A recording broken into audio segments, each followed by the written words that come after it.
this episode of CBS Radio Mystery Theater. If you've enjoyed this and want to hear more, please subscribe to this channel. You can also visit my other YouTube channel by searching Mr. Brian McCarthy in the YouTube search bar. Till then, thanks for listening.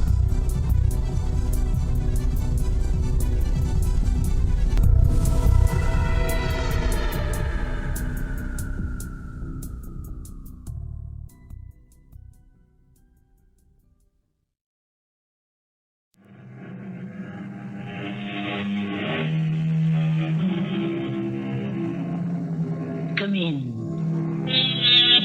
Welcome. I'm Tammy Grimes. One of the extra dividends of being your host on the Mystery Theater is that it gives me the opportunity to present stories that have meant a great deal to me personally. Tales that have been bubbling up in me and aching to be told since I first read them. Such as those written by the great Russian masters of storytelling. Dostoevsky, Tolstoy, Gorky, and my beloved Anton Chekhov. And today, leaves from his book. I regret, Maria, to have to ask you to come here to identify this deceased individual. But you know him well. Better, in fact, than anyone else in the village. I didn't wish to come, but I felt it my duty. Do you recognize this man? Can you identify him? Oh, my Lord. It is him. Oh, my Sergei. Why did it have to be you?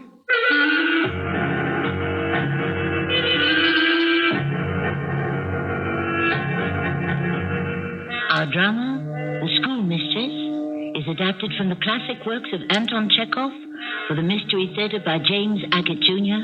and stars Patricia Elliot. I shall return shortly with Act One.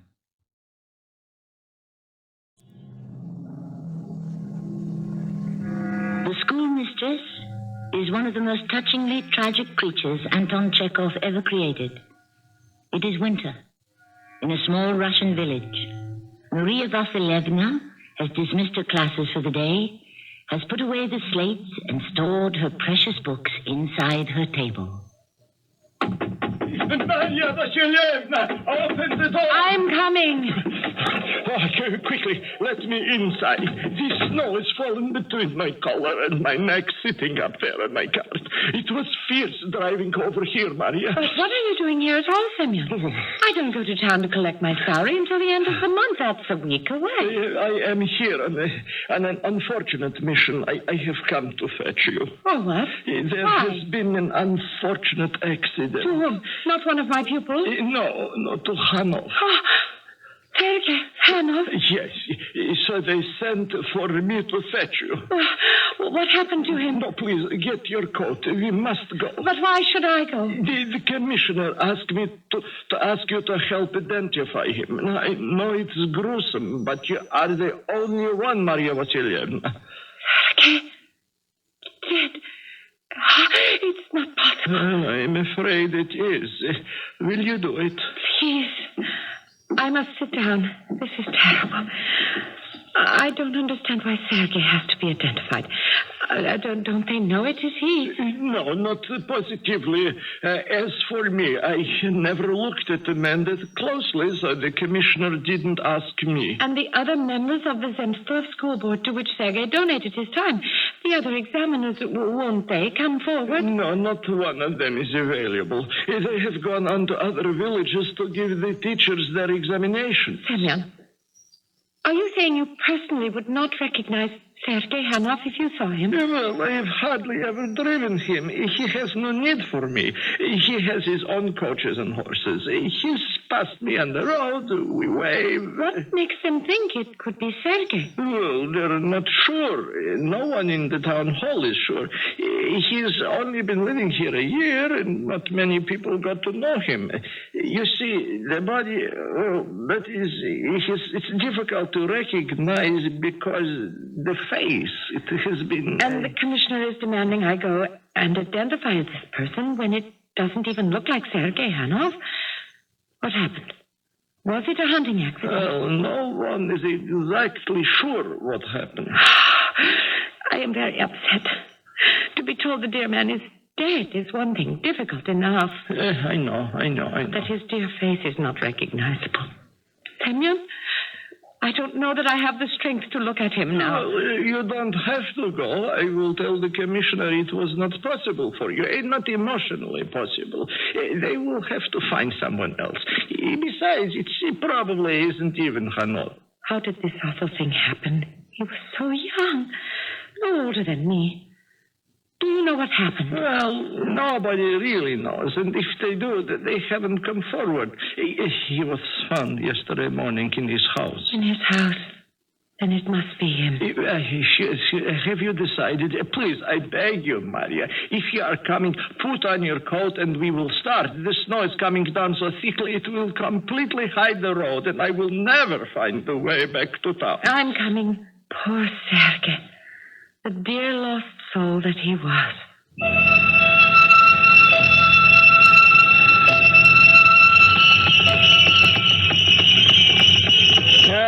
A man like Sergei Hanov, with all that wealth, a man who has nothing to do all day but walk through his vast house, whistling or playing chess with his old footman. You speak as if Sergei Hanov deserved to die because he played chess and whistled in his house. Well, it could have been a robbery. If a man has wealth and doesn't put it to use or guard it, he's asking for trouble. He was killed for his money. It was the mayor's suggestion. The commissioner, he doesn't agree, but no one knows.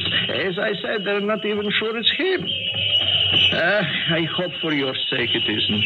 Why do you say that? I feel pity for a dead man, even if he is a stranger. Sergei Hanov liked you. I mean, if it is Hanov and you liked him. I wish to think and pray until we reach town. Could you please keep silent so that I may do that?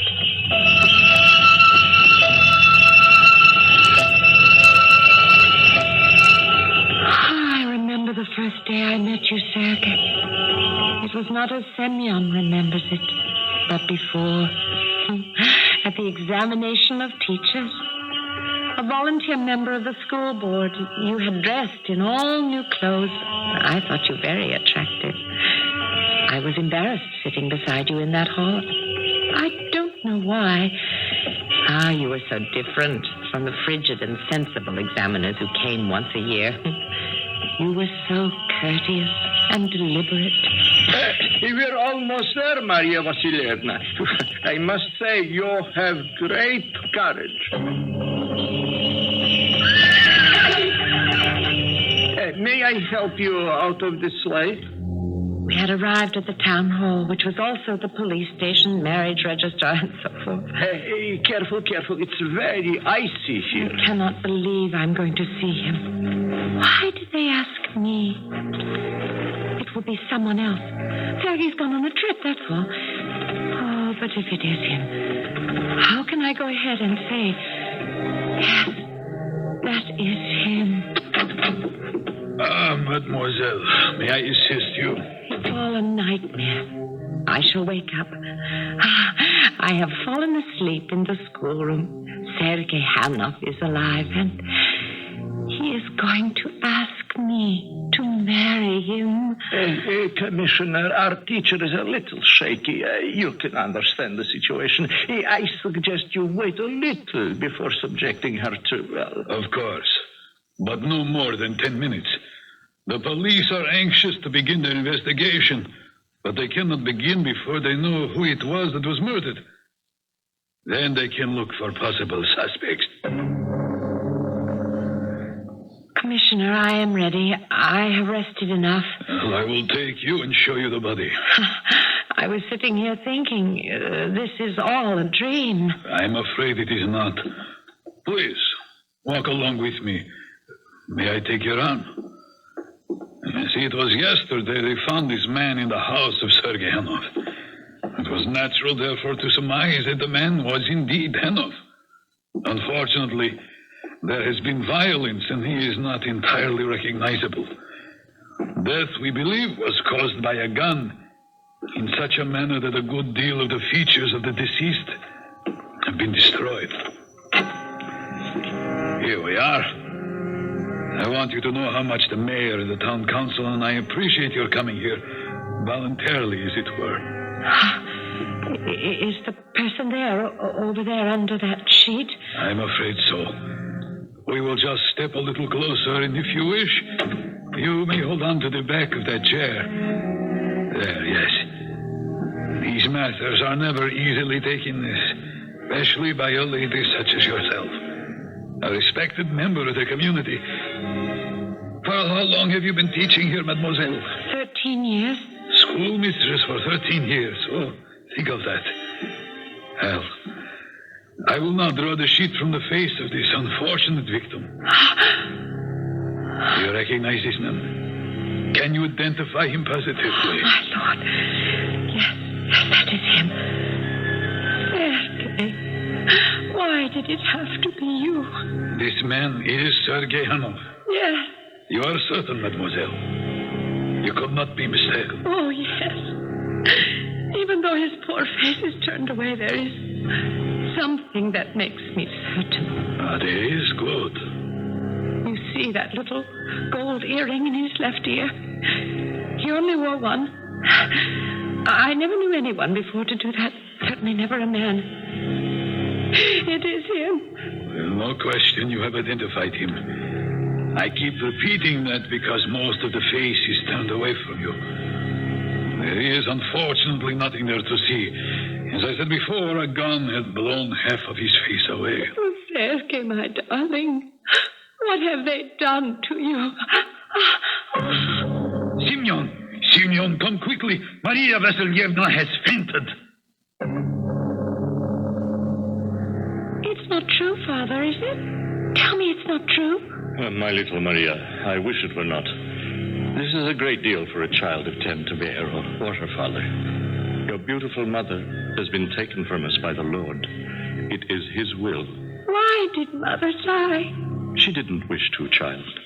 But even though we are used to the cold weather here in Moscow, sometimes the cold wins out, and your mother that day she walked along the Neva, she caught a cold, and then that cold became pneumonia. What will I do? You will study, and you will learn, and then one day you will become an excellent teacher. Perhaps even a schoolmistress. Schoolmistress Maria Vasilyevna, please wake up. It is I, Semyon, who beg you. Wake up, wake up. She is opening her eyes. Are you all right, mademoiselle? What happened? I'm afraid it was too much of a strain for you when you fainted. May I help you to your feet? Oh, thank you. Semyon, it was the strangest thing. I saw my father on the day my mother died. I was a little girl. May I sit somewhere and have a glass of water, please? Simeon, in my office there is brandy. Take mademoiselle in there, sit her down, and give her the brandy. Where is your office, Commissioner? Through that door. Take care of the lady. I must talk to the police in charge. Oh, what a splendid office the Commissioner has. You sit there. I'll bring you some brandy. It was only last April. And here it is, the middle of winter. I remember the day he overtook us on the road. I was driving you to Vyazovia, into this building here. In fact, to get your salary check for the month. Actually, Semyon, I met Sergei Hanov before that day. He was one of the examiners of the school board. Oh, everything is jumbled up in my mind. Yes, of course. One doesn't do this every day. If it only could be sorted out and put together straight. Oh, life is hard, Semyon. Here, drink this. It will help. Maria takes the small glass of brandy and holds on to it. Outside the wind whistles and the snow falls. She sits in the commissioner's office. Everything about her seems poised, as if it would shatter. She shivers from the cold and puts the brandy to her lips. It warms her, but it cannot stop everything from appearing unreal. I shall return shortly with Act 2.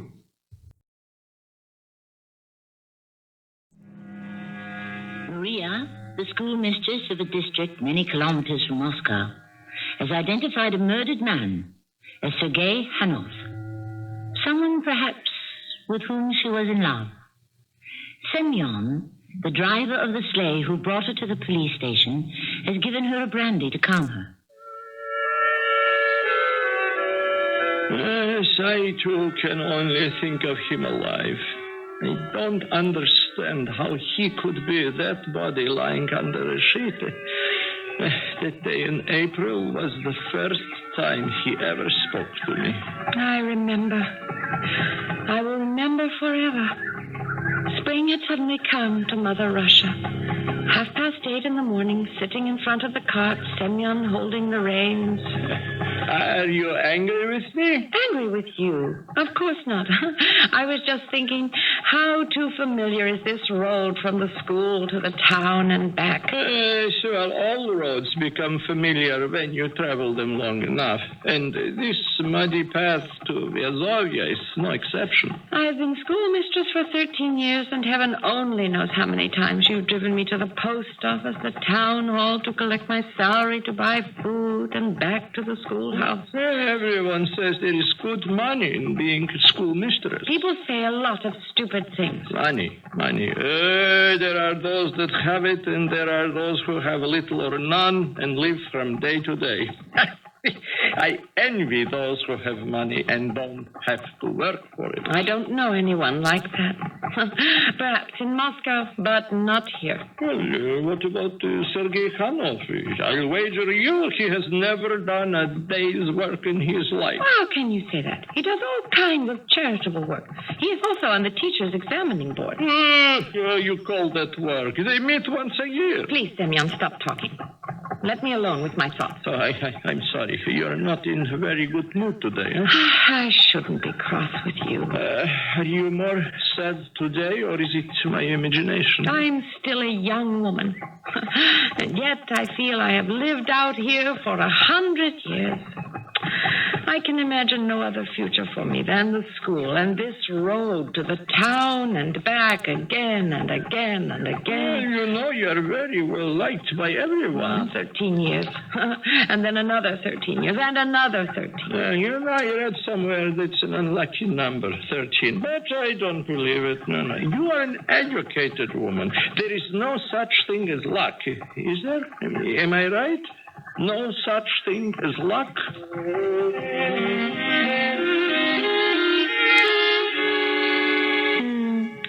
Even before I came to Vyazovia and took the post as schoolmistress, I had tried to forget my past life. When I had a father and mother, and we lived in Moscow, in a big apartment near the Red Gate.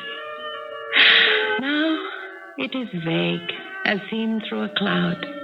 Mother died first, and father 10 years later. It's that good-for-nothing Sergei Khanov driving behind us like the wind. He's the only one in the county well off enough to afford a 4-horse carriage. Whoa, Theodora, whoa! I'm pulling over to the roadside to let that maniac pass. Look back there. Oh, that idiot is slowing up. Now he has stopped his carriage next to us. Such idle dreams. Sergei Khanov is handsome. People say he drinks. He must be lonely. He has no wife. But he looks at me all the time. Always so polite. Good morning, mademoiselle. Good morning. You're driving to town, I suppose. Yes, I am. Well, I'm going to visit Battista, but I'm told he's probably not at home. Yes, I have heard that. He is away a great deal. He has a lumber mill, but he stays there when it's spring. I want to get him to volunteer to be on the school board.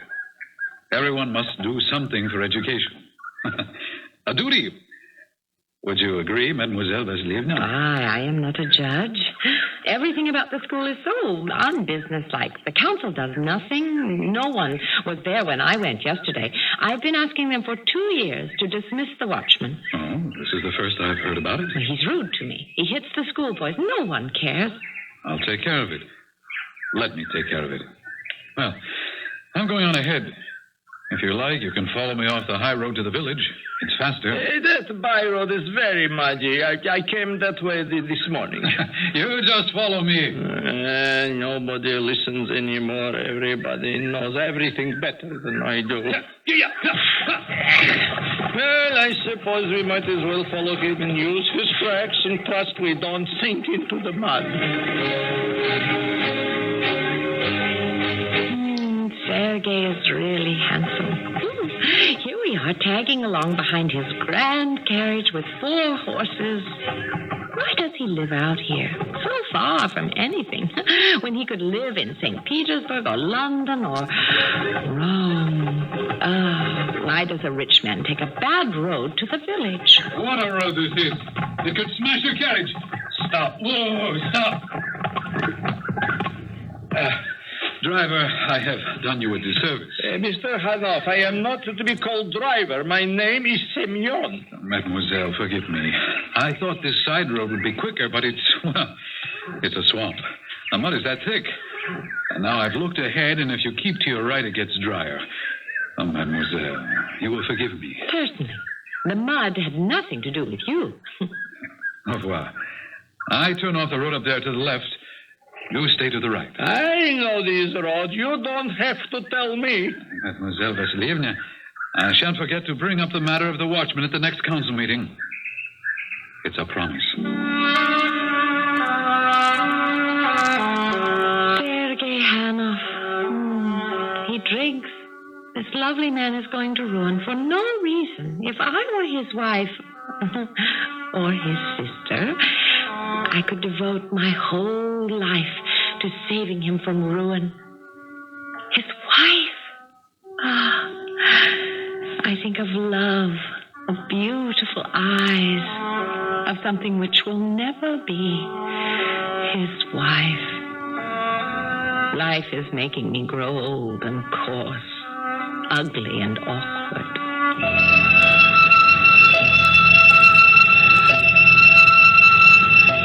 We're here, Maya Vasilievna. This isn't dear Sylvia. Oh, no. You're not stopping at the tavern again, Semyon. Step down, please. Theodore is tired. You know, all the drivers stop at Nizhny Gorodishche. Mademoiselle, don't look so glum. We aren't staying long. We stopped here before, just long enough for refreshment. I hate it when we stop here. All these drivers and the smell of vodka and tobacco. Please, be reasonable. My poor horse, she's exhausted. That smell. I'll never get used to it.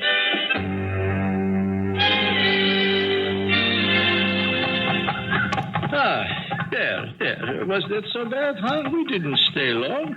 Theodore is refreshed, and so am I. And you had tea, huh? The way you call Sergei Hanoff names, you shouldn't. Well, you like him, don't you? What are you talking about? Because he's rich, you look at him. Isn't that so? Are you talking about Sergei Hanoff? Yes, I'm talking about Sergei Hanoff. You would never notice a man like me who works hard 365 days in the year. Works. Not talking or writing things on paper. You would never notice me. But, Semyon, I have known you for 10 years. I said Hanoff for less than 1. You've never spoken to me like this before. Well, there is a time when one must speak out what is on one's mind. Well, I wish you would concentrate on your driving. Semyon, where are you driving this cart? Take the road to the right. Well, I know what I'm doing. Even though I'm not good enough for you, I know what I am doing. What makes you say you're not good enough? I don't like that talk. Everyone is good enough. Everyone. Do you hear? If there were no Sergei Hanoff, I might be good enough. Huh? Semyon, for some reason you are angry with me. You are not taking the road to the right. It's the one to the bridge. Well, we can go this way just as well. I can cross the river right up there. You see that? It's not that deep. Why are you frightening me? This is a cart, not a boat. Why don't we cross by the bridge like everyone else? Oh, you never did this before. 10 years we've taken the bridge. Well, you'll drown the horse. I am not like everyone else, mademoiselle, as you will soon find out. Look, there's Sergei Hanoff driving his coach and 4 to the bridge. Yes, with 4 horses and the carriage, he can't do what I can do. So he didn't find Battista at home. Here, we're at the edge of the river. Theodore! Oh, Semyon, be sensible. Please don't try to cross the river from here. Go back to the bridge. Look, across there on the other side. Do you see that fresh tracks of wheels coming out of the water going up to the bank? That means I am not the only one who has crossed at this spot today. Yes, so have I in August.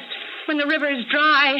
Semyon, please, I beg you. It's at least 50 feet across. Look how rapidly the water flows. I can do anything I set my mind to. I am not a namby-pamby coward who has to use this bridge. Giddy up, Theodora. You heard me. Move. Go on, get across. Go. Go on, don't stop, Theodora.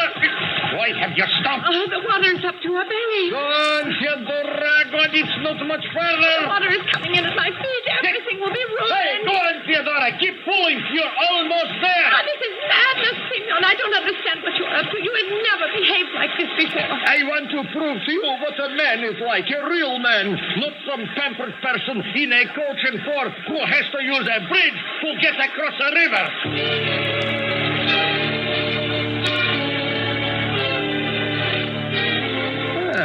See, what did I tell you, huh? You see how easy it was? All it takes is courage.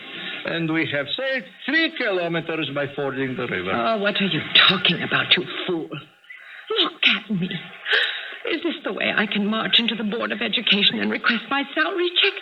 What happened to you, Mademoiselle Vassilievna? Did you fall into the water? Oh, no. You will dry out in no time. By the time we get to Vyazovia, I assure you. My shoes are full of water. Oh, my dress, look at it. Soaked. The sleeves, too, and the sugar, and... Oh, the bag of flour I bought. All wet, ruined. Your behavior is really beyond me. Why do I keep thinking of Sergei, Hammond? Oh, what a beautiful name Sergei is. Oh, my Lord in heaven. It has suddenly come to me. I am thinking about April last. This is the present. It is winter. I am sitting in the office of the commissioner. And Sergei is dead. Life for me is over. How can I go on?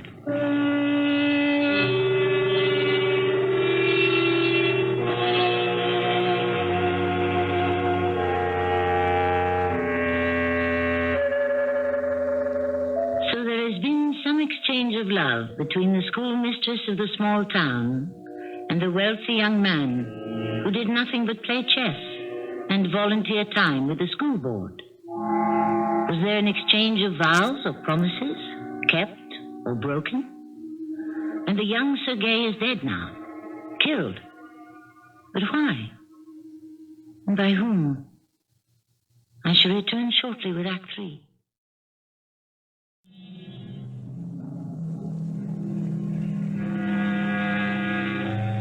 The twists and turns of the road that muddy April morning, the mad crossing of the river seems not to be as contorted as the words and thoughts of Semyon, the peasant driver of the cart.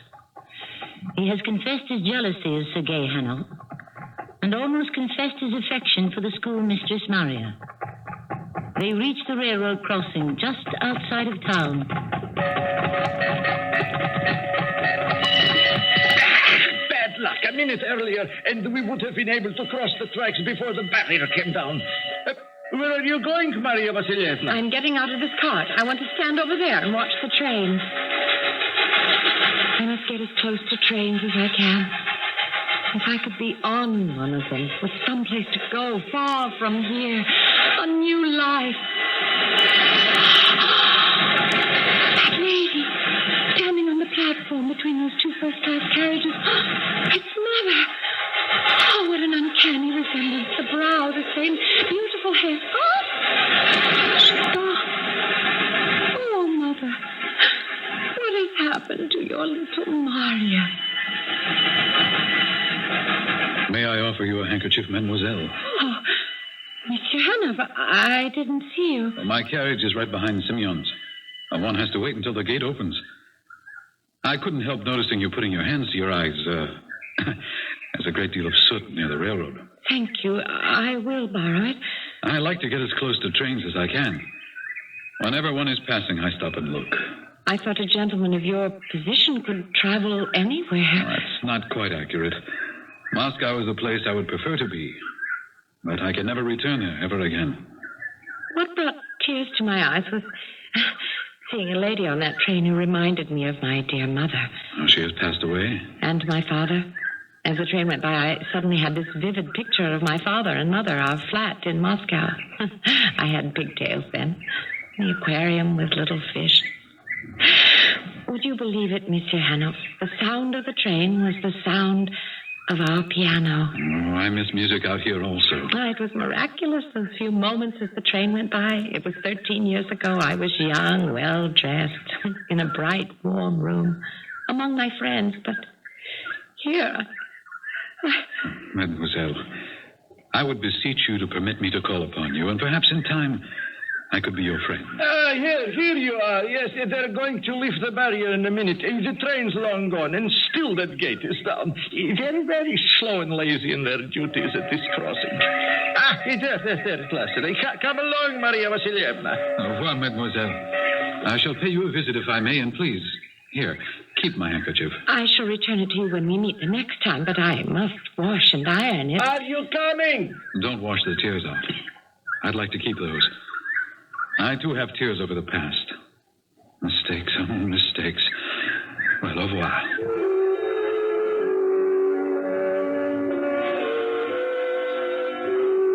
Sergei Hanoff called on me several times. He confessed to me what he called his mistakes. He was still married. His wife was ill and would never recover, but he saw to it she was well taken care of in Moscow, and one day he said goodbye to her and left. I had never been friendly with a married man before, but by the time I learned of his sick wife, it was too late. I was already in love with him. I know you're inside your house, Sergei Hanoff, so come to the door and let me in. Simeon, I didn't order a cart. Or are you delivering something to me? Well, I am delivering something in a way, yes. Well, what is it? Something on my mind, sir. What is it you wish? To talk with you. I would like to come in. Of course. Nothing simpler. Come in. Well, now, what is it, my good man? Well, first of all, I am not your good man. Monsieur Hanoff, you have been living in Vazovia for not a long time, and perhaps you do not understand the way we citizens of this part of the country feel. I grant you that, Simeon, and I'm going to save you a great deal of time by not pretending ignorance of what you wish to say. Let me help you to say it. You are concerned because Mademoiselle Vasilievna and I have been seeing a great deal of one another, and you don't like it. Well, I received this letter from my brother, who works in the Hall of Records in Moscow. And he writes me that Fyodor S. Hanoff, formerly of number 44 Nevsky Prospect, Moscow, has moved to the village of Yazovia, that he has a wife in a sanitarium in Odessa. Madame Hanoff has a long... You simple-minded peasant. How dare you spy on me? I have never denied anything or told anyone about my life. How dare you? Oh, well, I was not aware, sir, that making inquiries as to the new residents of our town was going beyond the protection of the law. You fool. What are you talking about? I mean protecting an innocent young woman from the intentions of a married man. You may leave. Go to the door and close it behind you. I have listened to enough. The friendship that young lady and I bear for one another is no one's business. Now get out. All right, I will leave. But you should know, Monsieur Hanoff, that I shall make the contents of this letter known to Maria Vasilievna, and that it should put an end to this friendship, as you call it. Maria already knows that I am married. I don't believe that. She has known for some time. And I don't have to apologize to anyone, let alone a simple-minded driver of carts. And I'll tell you something. If I learn that in any way you are annoying the young lady with your disclosures and innuendos, I shall have no hesitation to kill you. Oh, so that's it, huh? Have a good look at those guns on the wall and the pistols below them. They are all oiled and ready for use, so be careful, or you will find me at your doorstep without an appointment.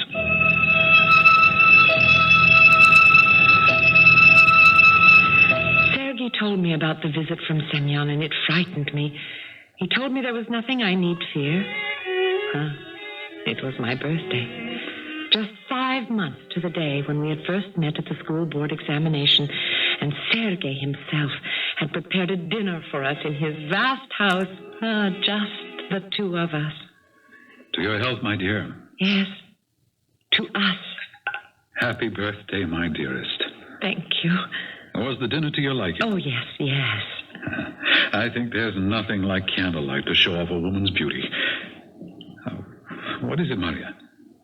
You're still not worried about that simpleton. I haven't seen him about town. No, he's still in the village. Has he, has he annoyed you in any way? No, we hardly talk anymore, and since it's vacation time, I don't need him to drive me to town for my salary. He hasn't been around here either. Sergei, try to understand. He is not bad. He is not evil. He only came to you to threaten me, I know. But you notice, my dear, I have opened the gun cabinet. And if he tries anything, I have a loaded pistol in every room. Guns won't solve anything. Sergei, couldn't you meet with him? Explain about your wife. He only wants to protect me. He needn't bother. I can protect you far better than anyone else. Can you? Do you doubt it? Maria, darling, what kind of a question is that? Nothing. What is it you want to say to me? Well, I thought this was going to be a happy occasion. Your birthday. Our love. A celebration of both. But there is something I can tell. Oh, darling Maria, I know you. Don't hide things from me. What is it?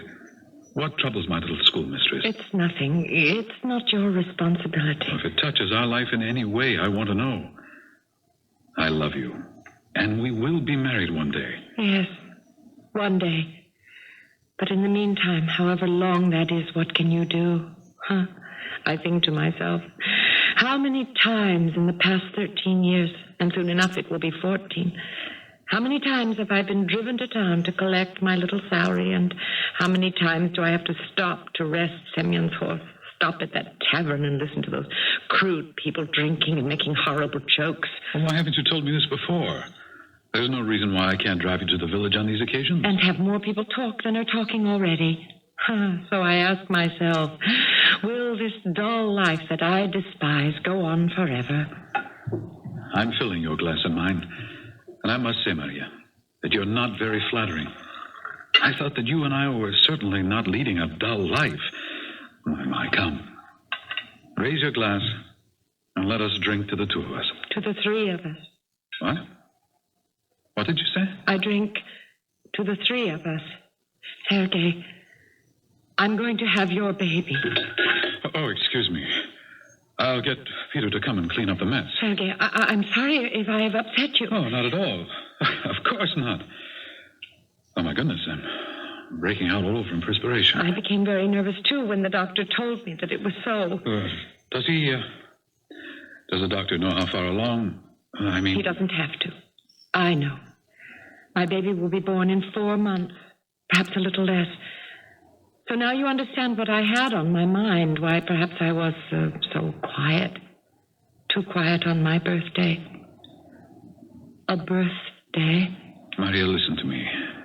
You must know that if it were at all possible, I would marry you tomorrow.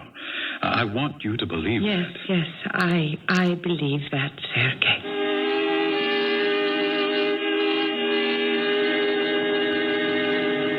The day they buried Sergei Hanov, I stood beside Semyon in the courtyard. No one had been formally accused of shooting Sergei to death. Semyon and I looked at one another, and I realized that each of us suspected the other had killed Sergei, but only one of us knew for sure. I was all packed to take the train the next morning to Moscow, where I would have my baby. So the funeral was for Semyon and myself a farewell. The commissioner was also in the churchyard. He beckoned to Semyon. Semyon, I understand you have been in touch with your brother, who is employed in the Hall of Records in Moscow. That's so, Commissioner. We are very close. You were inquiring as to the background of the deceased? Yes, sir. There was only one answer to your inquiry? No. I received another letter from my brother a week ago. Well, I'm glad you're telling me the truth. That's sensible. And the second letter stated that your brother had been mistaken, that Sergei Hanov moved from 44 Nevsky Prospect to our town. was not married, had no wife in a sanatorium, that he was in fact a bachelor. Yes, I see you know everything. No, not everything. Did you discuss the contents of this letter with anyone? No, I didn't. You didn't mention the contents of the second letter to Maria Vasilyevna, who is standing over there? No, why should I do that? Because she and the deceased had been, shall we say, intimate.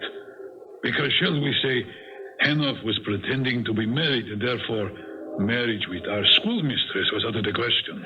Commissioner, I told no one what I know. I'll stake my life on that. You may have to, Simeon. Well, you will be hearing from me. The baby is alive and well. A girl. I called her Natasha after my mother. She will have coal black hair, just like my mother. I have a post in the Moscow school system, and I tell everyone I am a widow. That my husband was a hero, a courageous man who died in battle.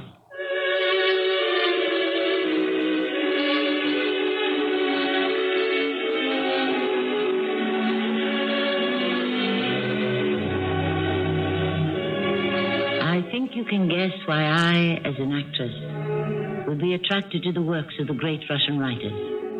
I might say that there is something of Maria in me.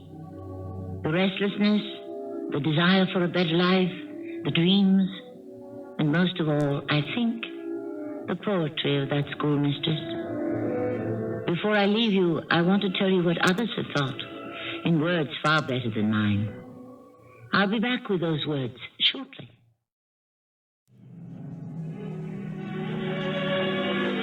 We were talking about those who appreciated Anton Chekhov long before any of us were even born. The great Tolstoy called him an incomparable artist, an artist of life. He has created new forms of writing. Tolstoy then added, it's impossible to compare him with other Russian writers, with Turgenev, with Dostoevsky, or with me, Tolstoy. Chekhov has his own special form, like the Impressionists. Our cast included Patricia, Elliot, Earl Hammond, and Lloyd Battista. The entire production was under the direction of Hyman Brown. I hope you enjoyed this episode of CBS Radio Mystery Theater. If you've enjoyed this and want to hear more, please subscribe to this channel. You can also visit my other YouTube channel by searching Mr. Brian McCarthy in the YouTube search bar. Till then, thanks for listening.